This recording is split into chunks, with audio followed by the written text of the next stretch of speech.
शेतकरी बंधूंनो नमस्कार. आज आपण पिंपळगाव पिसा या गावामध्ये श्री भाऊसाहेब पंधरकर यांच्या डाळिंब बागेमध्ये आलेलो आहोत. तर डाळिंब बागेला चांगल्या पद्धतीचं नियोजन आपल्याला या ठिकाणी दिसतंय. तर आपण त्यांनाच विचारूया या बागेसाठी त्यांनी काय काय नियोजन केले.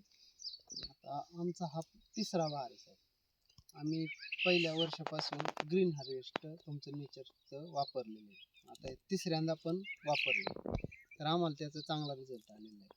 त्याचबरोबर आम्ही पॉलिसल्फेट पण वापरतो, त्याचा पण खूप छान रिझल्ट आलेला आहे. म्हणजे नक्की ग्रीन हार्वेस्टमुळे काय झालंय, म्हणजे हा साईज कलर तुमचं सगळ्याच गोष्टी आहे ना, मुळी चालती सगळ्या, निमेटोड नाही मुळींना. आणि गेल्या वर्षी आपल्याला ह्या बागेत दुसऱ्या वर्षाला 17 टन माल मिळाला. दुसऱ्या वर्षाला 1 एकरामध्ये म्हणजे 420 झाडामध्ये 17 टन माल निघाला. आणि पॉलिफॉस्फेटमध्ये विशेषतः काय वापरले आपण? 0-20-20 0-24 24 आणि ओरा. ओरा.